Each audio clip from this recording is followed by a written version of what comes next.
Oh guys, hello guys, welcome back to my video. Bohin ini ruk Mars kum sangi som di pangan ya. Nimin kan. Bohin ini ruk Mars ya.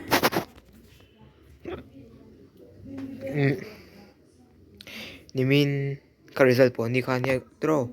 Oh nimin ka result po ni ya. Kan soi fiang ah. Nimin kan sar David dare sar David dare miss kimi kamo guys. An ho to ni binang kanin.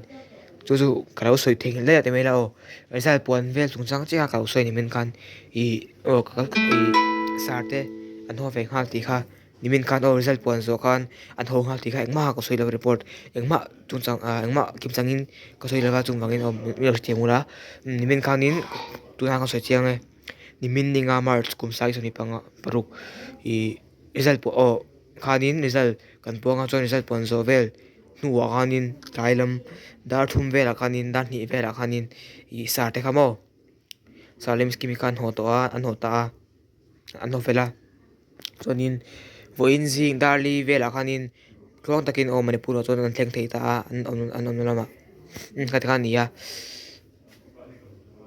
klong takin thleng thei a o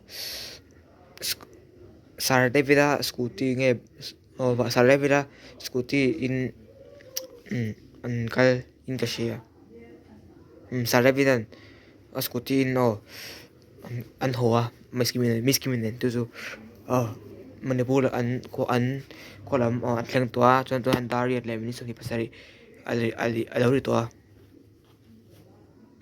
ka ha report kim sang be choni min khan result vel pon result vel chi ha ka te ka mu chewa ka lo so thing le result pon so khan in sa te khan an ho ve ha ti kha tu chu kim sang in report kan pe che to han kan sis be choni ha te khan ya chon bo ni ru kon ya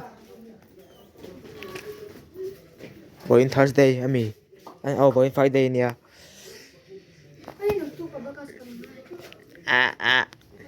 han ya zan chu vak tu pok shiro tian i kan soi fian ye ti me la imin kha sar de vit an ho ti kha kan soi fian ye chu mi chu me tu mi tu chon chang i lam bang chu o in hi March ni ruk ania Friday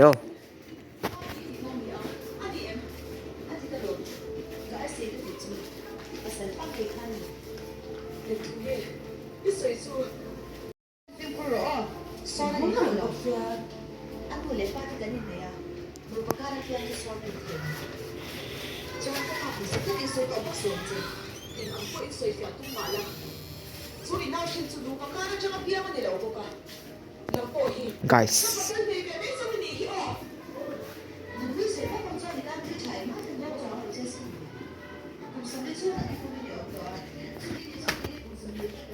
Guys, xin ai đây chứ không làm gì được rồi. Rồi anh lúc mà cái poken mà sẽ cái chú cái anh mắc tổ đầu cho các cái bị lâu amo thì mira cái anh tổ đầu chỉ anh cho cái những thế tụi cái anh dây anh thấy tụi cái anh cái bị vào cái tổ này là ba chú nia nga nia vóc tuần tuần vóc chú thì kan imin nahan sa te kan ho ti kha kan soi fi nia pot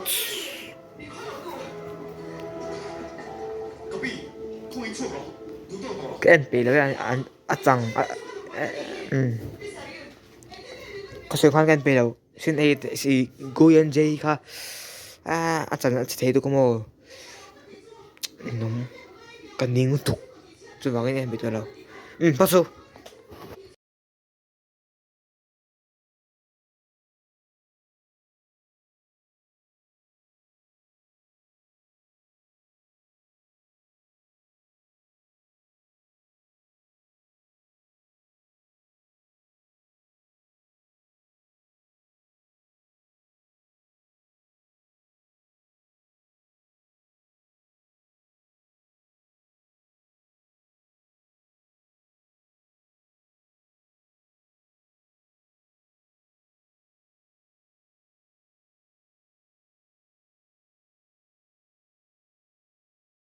Hello guys, we have reached home safe and sound. This is my house, Miss Kimmy. What's the time now? Dahil sa ito na 4:30 vel mo. 4:30 vel kantling. This is my house.